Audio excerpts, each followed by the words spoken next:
Assalamu alaikum beta. Today we'll be starting a new chapter that is standard costing. So standard costing जिस तरह course के start में हमने कहा था कि कॉस्ट अकाउंटिंग का मेन ऑब्जेक्टिव जो है that is to plan and control cost. So cost को कंट्रोल करने के लिए जो अहम टूल है that is standard costing. Standard costing में हम क्या करते हैं, हम स्टैंडर्ड जो है वो डिटरमिन करते हैं कि अंडर नॉर्मल कंडीशंस या अंडर इफ़िशेंट कंडीशंस क्या स्टैंडर्ड होने चाहिए. और अगर ऑपरेशन जो है वो नॉर्मल हो तो वो स्टैंडर्ड अगर अचीव हुए सो कौन से इंसेंटिव्स दिए जाएंगे. अगर स्टैंडर्ड अचीव ना हुआ तो उसके लिए अगेंस्ट क्या जो है प्रोसीजर्स अपनाए जाएंगे. सो स्टैंडर्ड जो है एक्चुअली एक यार्ड स्टिक है, या आप कह सकते हैं कि एक थ्रेशहोल्ड लेवल जो है वो दिया जाता है against which performance is measured. Actual performance जो है वो मेजर किया जाता है अगेंस्ट अ स्टैंडर्ड, और उस कंपैरिजन को एक्चुअली फिर हम कहते हैं variance analysis. So standard cost क्या है? It is actually the pre determined cost of manufacturing a single unit और number of units produce during a specified period. एक स्पेसिफाइड पीरियड या एक स्पेसिफाइड प्रोसेस में कितने यूनिट्स प्रोड्यूस हुए हैं और उसका पर यूनिट कॉस्ट क्या है, सही क्या होना चाहिए. ठीक, और वो होना चाहिए वाला फिगर जो है हम फिर कंपेयर करते हैं जो हमारा एक्चुअल प्रोसेस होता है या जो हमारी एक्चुअल मैन्युफैक्चरिंग होती है. सही, it is a precise measure of what should occur if performance is efficient. अगर परफॉर्मेंस एफिशिएंट है, सही, जो हमने स्टैंडर्ड में जो परफॉर्मेंस के मेजर्स जो हैं वो अपनाए हैं, अगर वो मेजर अपनाए जाएं सो क्या कॉस्ट होना चाहिए. So one thing to keep in mind that standard are set for repetitive task. मतलब स्टैंडर्ड जो है उन प्रोसेसेस के लिए लिया जाता है या कैलकुलेट किया जाता है जो रिपीटेडली वो प्रोसेस जो है वो होते रहते हैं. जिस तरह हमने प्रोसेस कॉस्टिंग की एग्जांपल दी थी. सो प्रोसेस कास्टिंग में जिस तरह हमने कहा था कि masses of products are being produce on continual basis. So वहाँ पे हम स्टैंडर्ड्स जो है बनाते हैं या रखते हैं जहाँ पे कंटिन्यूअल बेसिस पे कोई प्रोडक्ट्स प्रोड्यूस होते हैं या टास्क जो है वो रिपीट होते हैं. वहाँ पे ही हम स्टैंडर्ड कॉस्ट जो है वो रखते हैं या कैलकुलेट करते हैं. ठीक, अच्छा, नॉर्मली जो है स्टैंडर्ड्स और बजट जो है उनमें कन्फ्यूजन होता है. सो इसमें कुछ सिमिलरिटीज़ भी हैं और कुछ डिससिमिलरिटीज़ भी हैं. स्टैंडर्ड्स और बजट्स जो हैं दोनों प्री डिटरमिन्ड होते हैं. मतलब कि पहले से आप जो है कैलकुलेट करते हैं कि अगले साल हमने कितना सेल करना है. सही, सो सेल का फिगर जो है दैट इज़ एक्चुअली बजट, कि आपने इतने यूनिट जो है सेल आउट करने हैं. सो जो स्टैंडर्ड है या जो बजट है दोनों जो है वो क्या होते हैं, प्री डिटरमिन्ड होते हैं. दोनों जो हैं both aim at managerial control. दोनों का फोकस जो है वो मैनेजरियल कंट्रोल होता है कि हमने ये गोल्स जो है ये अचीव करने हैं. इतने प्रोडक्ट्स हमने सेल आउट करने हैं, इतने इतने जो है हमारे मटेरियल का कॉस्ट होना चाहिए, इतना हमारा लेबर का कॉस्ट होना चाहिए. सही, इतने हमारी एक्सपेंसेस होंगी. सो बजट्स और स्टैंडर्ड में ये सिमिलरिटी और भी है कि ये मैनेजरियल कंट्रोल के लिए दोनों टूल्स जो हैं वो यूज़ होते हैं. Both are used to compare actual performance with the expected levels. Standard में भी हम जो है एक्चुअल परफॉर्मेंस को जो है वो कंपेयर करते हैं विद द स्टैंडर्ड एक्चुअल, और बजट में भी हम जो एक्चुअल हमारा परफॉर्मेंस है और जो हमारे एक्सपेक्टेड लेवल है या जो हम एक्सपेक्टेशंस रखते हैं फ्यूचर में उनके साथ वो कंपैरिजन करते हैं. ठीक, अच्छा, इसमें डिफरेंसेस क्या हैं? So budgets are future expectations based on past data. Budget जो है उसका बेस जो है लेट्स से हमारा अगले साल का जो है सेल्स लेवल कितनी होनी चाहिए. सो इसके लिए हमारा बेस जो होगा वो हमारा पास डेटा होगा. पिछले सालों की हमारी जितनी सेल्स हुई हैं उसी के बेस में हम प्रेडिक्ट करेंगे कि फ्यूचर में हमारी सेल्स ग्रोथ जो है वो क्या होनी चाहिए. जबकि स्टैंडर्ड में, so while standard aims at what will be the cost if certain performance is achieved. Actually standard जो है वो सर्टन परफॉर्मेंस लेवल्स पे डिपेंड करता है कि लेट से अगर आपकी मशीनरी जो है वो 80% एफिशिएंट है, सही, तो फिर आपकी प्रोडक्शन लेवल क्या होने चाहिए. सही, अगर आपके लेबर जो है वो हाईली एफिशिएंट है, तब आपकी प्रोडक्शन लेवल जो है वो क्या होने चाहिए। अगर आपकी लेबर की इफ़िशेंसी कम है, ठीक, तो फिर आपकी प्रोडक्शन या आपकी आउटपुट लेवल जो है वो क्या होना चाहिए। सो स्टैंडर्ड का बेस जो है वो इफ़िशेंसी लेवल्स हैं कि क्या इफ़िशेंसी होगी तब आउटपुट लेवल जो है वो क्या होगा। जबकि बजट का बेस जो है वो पास्ट डेटा है, पास्ट डेटा की बुनियाद पे हम फ्यूचर के बारे में क्वांटिटीज़ जो है वो प्रेडिक्ट करते हैं। सेकेंड डिफरेंस जो है, scope of budget is entire activity और होल प्रोडक्शन। बजट में नॉर्मली जो है पूरा प्रोडक्शन प्रोसेस जो है एज अ होल हम कंसिडर करते हैं, ठीक, सारे ही प्रोसेस को हम एज अ होल कंसिडर करते हैं। जबकि स्टैंडर्ड में हम एक एक कंपोनेंट के लिए जो है वो स्टैंडर्ड रखते हैं। लाइक क्वांटिटी हम कहते हैं, material quantity. So material quantity में फिर हम प्राइस के लिए अलग स्टैंडर्ड रखते हैं और क्वांटिटी यूज्ड के लिए अलग स्टैंडर्ड रखते हैं। इसके अगेंस्ट लेट से लेबर है, सही। सो लेबर में भी फिर हम लेबर कितने घंटे काम करना चाहिए उसको, वो भी एक लेवल है। दूसरा, उसकी वेज लेवल क्या होनी चाहिए, वो भी एक लेवल है, सही। फिर लेट से एफओएच है, so effective overhead. Effective overhead में फिर हम डिटरमिन करते हैं कि अगर कंट्रोलेबल मेजर्स की वजह से प्राइस डिफरेंसेस आई तो क्या होगा, अगर अनकंट्रोलेबल फैक्टर्स की वजह से प्राइस डिफरेंसेस आई तो क्या होगा। सो कहने का मकसद कि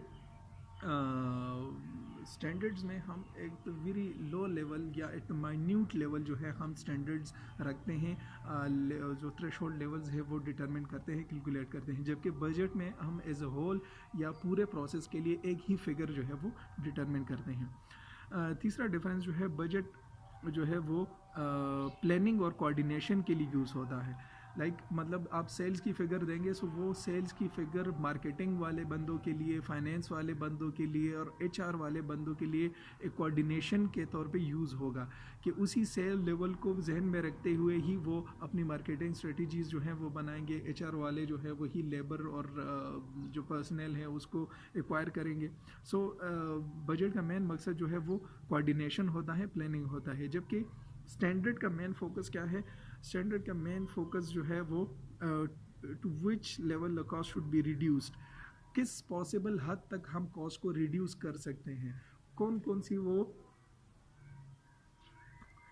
वैल्यू एडेड एक्टिविटीज़ हैं जो हम ऐड ऑन कर सकते हैं। और कुछ ऐसी एक्टिविटीज़ हैं जो हमारी एक्सपेंसेस तो एज्यूम करती हैं लेकिन वो वैल्यू ऐड नहीं करती, सो वो हम निकाल सकते हैं अपने प्रोसेस से। सो स्टैंडर्ड का मेन जो फोकस है वो यही है कि आप किस मुमकिन हद तक अपने कॉस्ट जो है उसको रिड्यूस कर सकते हैं। अच्छा, फिर टाइप्स ऑफ स्टैंडर्ड्स, एक्चुअली दो तरह के स्टैंडर्ड जो हैं वो नॉर्मली यूज़ होते हैं। एक को हम कहते हैं परफेक्शन स्टैंडर्ड और दूसरे को प्रैक्टिकल स्टैंडर्ड। परफेक्शन स्टैंडर्ड को आइडियल स्टैंडर्ड भी कहा जाता है, सही। परफेक्शन स्टैंडर्ड क्या है, perfection standard can be attend under perfect operating conditions, सही।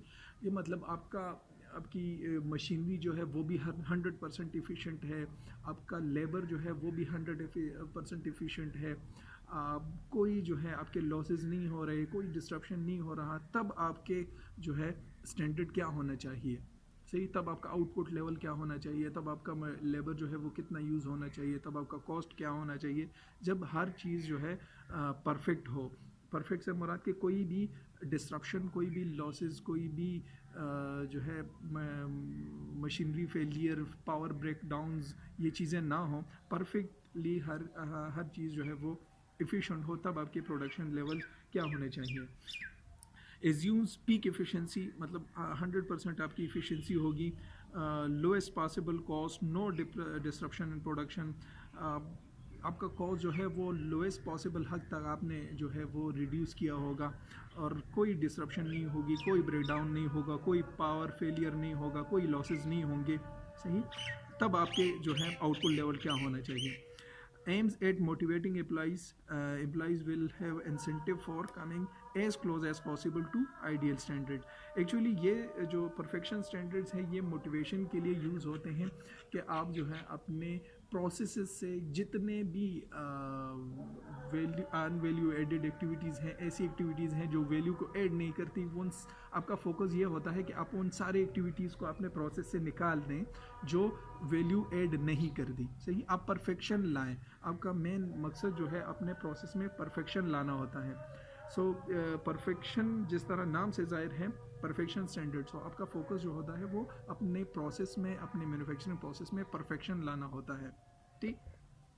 और अच्छा, इसमें जो है इंसेंटिव्स तभी दिए जाते हैं, या किसी लेट्स से प्रोडक्शन डिपार्टमेंट है या परचेजिंग डिपार्टमेंट है, उनको आप इंसेंटिव तभी देंगे जब आप as much close as possible इस स्टैंडर्ड तक आए, तभी आपको इंसेंटिव जो है वो दिए जाते हैं। दूसरा जो है वो प्रैक्टिकल या जो रियलिस्टिक स्टैंडर्ड है, वो ये एज्यूम करता है कि अंडर नॉर्मल कंडीशंस, क्योंकि नॉर्मल ऑपरेशंस में लॉसेस जो है नॉर्मली होते हैं, पावर ब्रेकडाउन्स होती हैं, मशीनरी ख़राब होती है, वर्कर्स के जो है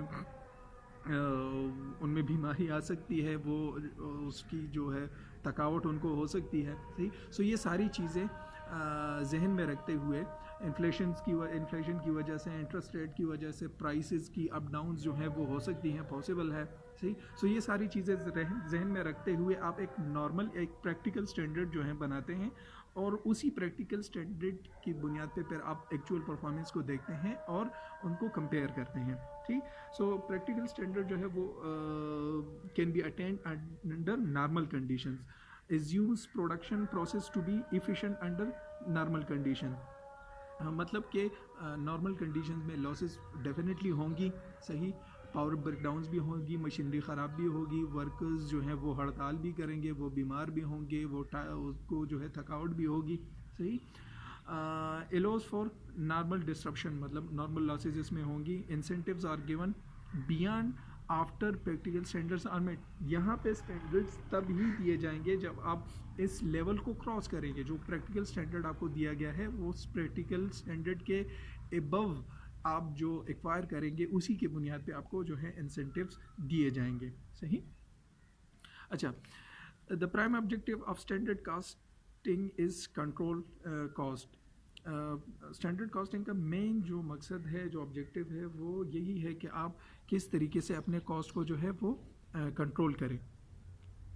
क्योंकि आप लेट्स से इनकम स्टेटमेंट जब आप देखते हैं, एक normal income statement, so normal income statement के में क्या होता है, रेवेन्यूज़ होती हैं, रेवेन्यू से आप जो है कॉस्ट माइनस करते हैं, आपका प्रॉफिट निकलता है। सही, सो जितना आपकी सेल्स लेवल गिरेंगी, ठीक, या जितना आपका कॉस्ट जो है वो इंक्रीज़ होगा, उसी परसेंटेज से आपका प्रॉफिट जो है वो क्या होगा, रिड्यूस होगा। सो आप नहीं चाहते कि आपका प्रॉफिट रिड्यूस हो।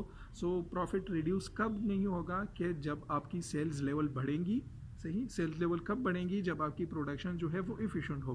कॉस्ट कब जो है वो रिड्यूस होगा, कॉस्ट तभी रिड्यूस होगा कि आप ऐसे प्रोसेसेस को कंसिडर करें, ऐसे मेजर्स अपनाएं जिससे आपके कॉस्ट जो है वो कम से कम हो, अनवैल्यू एडेड एक्टिविटीज़ जो हैं उसको अपने प्रोसेस से निकालें। ठीक। अच्छा, फिर कॉस्ट की बुनियाद पे, जिस तरह पहले भी हमारी डिस्कशन हुई है, मैन्युफैक्चरिंग कॉस्ट के जो हैं 3 ही कंपोनेंट्स हैं, मटेरियल है, लेबर है, एंड फैक्ट्री ओवरहेड कॉस्ट है। सो इन्हीं के बुनियाद पे हम स्टैंडर्ड सेट करेंगे, और इन्हीं के अगेंस्ट जो है हम फिर वेरिएंस एनालिसिस जो है वो करेंगे। हर मटेरियल का वेरिएंस निकालेंगे, लेबर का वेरिएंस निकालेंगे, और एफओएच का वेरिएंस निकालेंगे। ठीक। अच्छा, स्टैंडर्ड कॉस्ट वेरिएंसेस जो हैं मेनली चाहे वो लेबर के लिए हो, चाहे वो मटेरियल के लिए हो, चाहे वो फैक्ट्री ओवरहेड के लिए हो। सो उसके 2 ही मेन कंपोनेंट्स हैं, एक है प्राइस, दूसरा है क्वांटिटी।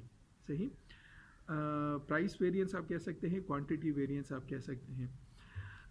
प्राइस वेरिएंस क्या है?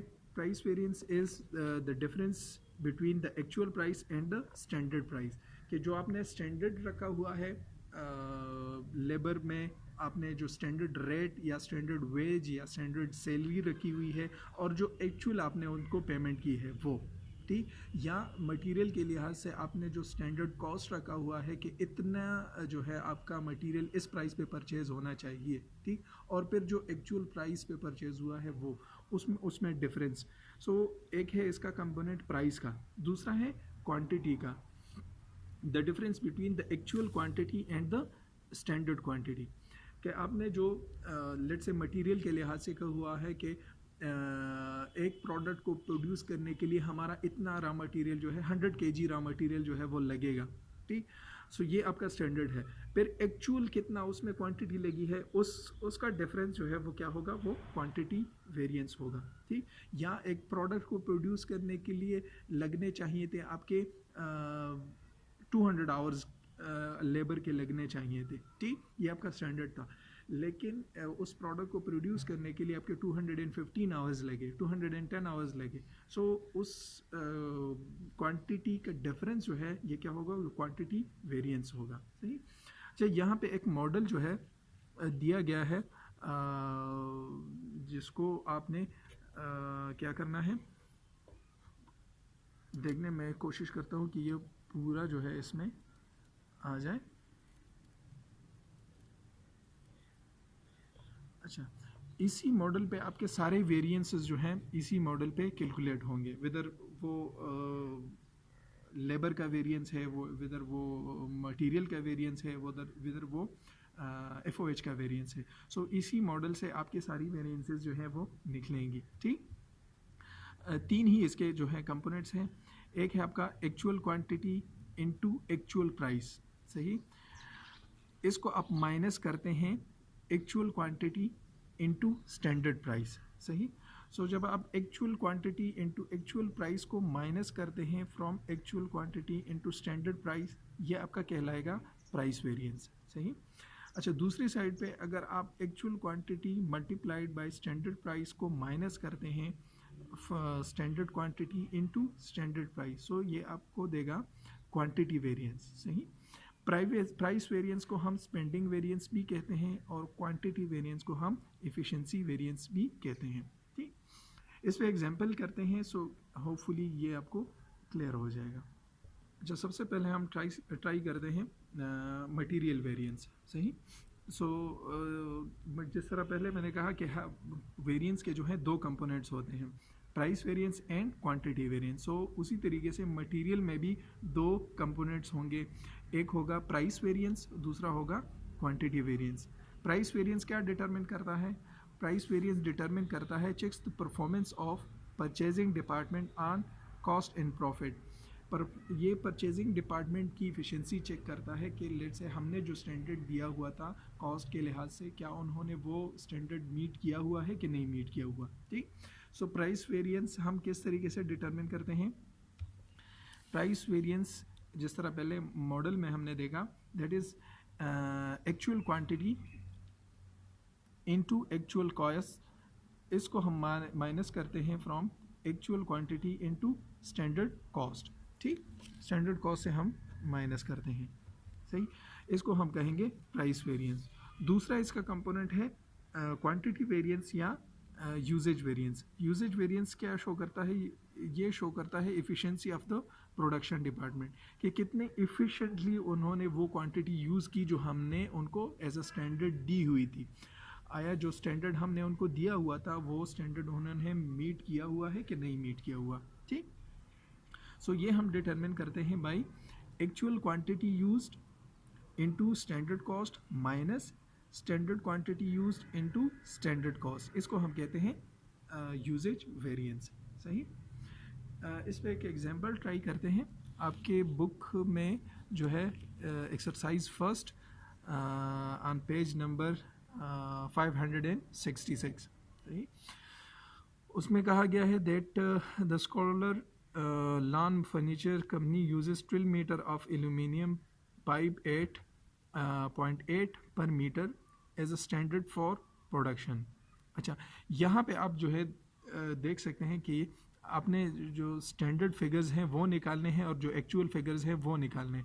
ये कहते हैं कि the Scholar lawn furniture company uses 12 metre of aluminium pipe 8.8 per metre as standard for production of its of its type A launch chair during 1 month operations. 100,000 meters of its 100 meters of the pipe were purchased at 0.78 a meter, and 7,200 chairs were produced using 87,300 meters of pipe. The material price variance is recognized when materials are purchased. इन्होंने कहा है कि यहाँ पे कोई material variance जो है वो अकर हुआ है. सो आपने देखना है कि मटेरियल वेरिएंस जो है वो किस लिहाज से है. मटेरियल वेरिएंस प्राइस के लिहाज से है या मटेरियल वेरिएंस जो है वो क्वांटिटी के लिहाज से है. सो वो कैलकुलेशन के बुनियाद पे ही जो है वो आपको फिगर आएगा. सो रिक्वायर्ड जो है आपसे वो है the material price and quantity variance जो है आपने निकालना है. ठीक. सो सबसे पहले आप क्वेश्चन से जो है वो डेटा जो है वो निकालें. सो यहाँ पे जो लिखा गया है that is actual quantity purchased. आपने जो है 100,000 मीटर्स पाइप जो है वो क्या किया है, परचेज़ किया है. सही. सो एक्चुअल परचेज़ आपके पास आ गया 100,000 मीटर्स. सही. दूसरा है एक्चुअल परचेज कॉस्ट. ये क्वांटिटी हो गई एक्चुअल, ये आपने एक्चुअल क्वांटिटी परचेज़ की है. दूसरा आपने किस प्राइस पे परचेज़ की है, जो एक्चुअल प्राइस है. So actual purchase cost is $0.78 या आप कह सकते हैं 78 सेंट्स पर मीटर. सही. सही. सो आपने पर मीटर जो है $0.78 पे जो है वो ख़रीदा है. ठीक. अच्छा, ये हो गया एक्चुअल. सही. ये हो गई एक्चुअल क्वांटिटी और ये हो गया एक्चुअल कॉस्ट. अच्छा, स्टैंडर्ड क्वांटिटी अब क्या है. सो वो कहते हैं कि आपको 12 मीटर जो है एक चेयर को यूज़ करने के लिए आपको चाहिए कि आप 12 मीटर पाइप जो है वो यूज़ करें. सही. एक चेयर को प्रोड्यूस करने के लिए आपको चाहिए कि आप 12 मीटर पाइप प्रोड्यूस करें. सो आपने चेयर्स जो है वो 7,200 चेयर्स जो है आपने बनाए हैं और चाहिए ये कि आप एक चेयर को प्रोड्यूस करने के लिए 12 मीटर पाइप जो है वो यूज़ करें. सो इन 7,200 चेयर्स के लिए स्टैंडर्ड जो है वो इतना मीटर पाइप जो है वो यूज़ होना चाहिए. दैट इज़ 86,400 मीटर पाइप जो है वो यूज़ होना चाहिए. ये क्या है, ये स्टैंडर्ड है. ठीक.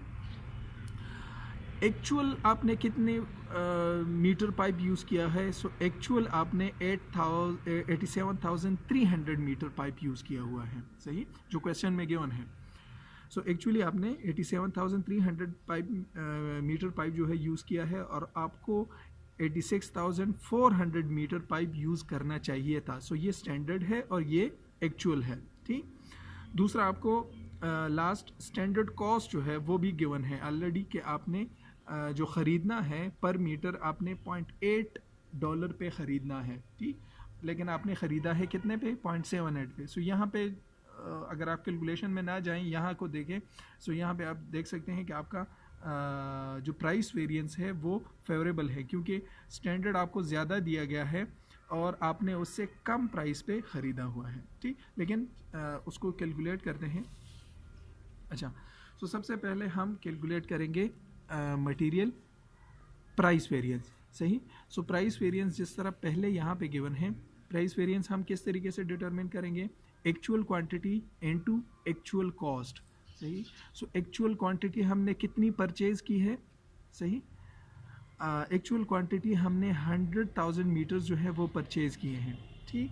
Into actual cost. So actually हमने 0.78 डॉलर्स जो है हमने पर मीटर परचेज़ किया है. सो 100,000 मीटर्स पर मीटर हमने $0.78 पे परचेज़ किया है. सो हमने परचेज़ की है एक्चुअली $78,000 की हमने परचेज़ की है. ठीक.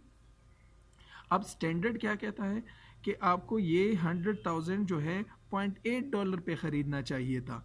सही. सो अगर $0.8 पे हम ख़रीदते सो हमारा स्टैंडर्ड कॉस्ट जो था वो 80,000 होना था. सही. लेकिन हमने कॉस्ट एज्यूम किया है कितना, 78,000. मतलब हमने पैसे बचाए हैं. कितने बचाए हैं, 2,000 हमने पैसे बचाए हैं. सो हमारा प्राइस वेरिएंस जो है वो 2,000 क्या होगा, फेवरेबल होगा क्योंकि हमने $2,000 जो है वो बचाए हैं. हमें स्टैंडर्ड जो है 0.8 दिया गया था लेकिन हमने 0.78 पे ख़रीदा है. लिहाजा हमारा मटेरियल प्राइस वेरिएंस जो है वो क्या होगा, फेवरेबल होगा। कितना फेवरेबल होगा, 2000 फेवरेबल होगा। ठीक, अब इसका दूसरा portion that is quantity variance. सही, सो क्वांटिटी वेरिएंस यहाँ पे क्या कहता है, किस तरीके से हम डिटरमिन कर सकते हैं, that is actual quantity used into standard cost. सही, एक्चुअल क्वांटिटी कितनी आपने यूज़ की है मल्टीप्लाई बाई उसका स्टैंडर्ड कॉस्ट क्या होना चाहिए, उससे आप माइनस करेंगे standard quantity used into standard cost. सही, सो एक्चुअल क्वांटिटी हमने कितनी यूज़ की है, हमने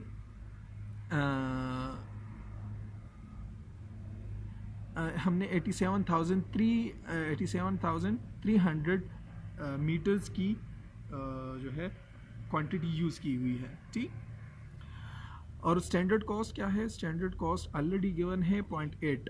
सही, सो आपका टोटल क्वांटिटी का कॉस्ट जो आएगा वो 69,840 आएगा। ठीक, अच्छा, अब स्टैंडर्ड क्या है, ये तो एक्चुअल हो गया। स्टैंडर्ड आपको कहता है कि नहीं, आपको जो आपने 7,200 चेयर्स प्रोड्यूस किए हैं, इसको आपको चाहिए था कि आप 86,400 मीटर ऑफ पाइप जो है वो यूज़ करें। सही, 86,400 पाइप जो है वो यूज़ करें। So multiply by standard cost 0.8 है। सो आपका कॉस्ट होना चाहिए था 69,120। सही, 69,120 आपका कॉस्ट होना चाहिए था, लेकिन आपका कॉस्ट ज़्यादा आया है। ज़्यादा किस वजह से आया है कि आपने जो स्टैंडर्ड आपको दिया गया था उससे ज़्यादा आपने एक्चुअल यूज़ किया हुआ है। ठीक, ये स्टैंडर्ड क्वांटिटी है, ये स्टैंडर्ड क्वांटिटी है। सही, और ये एक्चुअल क्वांटिटी है। सो आपने एक्चुअल ज़्यादा यूज़ किया हुआ है स्टैंडर्ड से, लिहाजा आपका वेरिएंस जो है वो $720 जो है वो क्या हुआ है, अनफेवरेबल आया है। ठीक, अच्छा, इसके नेक्स्ट चैप्टर में हम जो है वो लेबर और FOH के वेरिएंसेस पढ़ेंगे। इसके मुतालिक अगर आपका कोई क्वेश्चन हो सो आप पूछ सकते हैं। Thank you.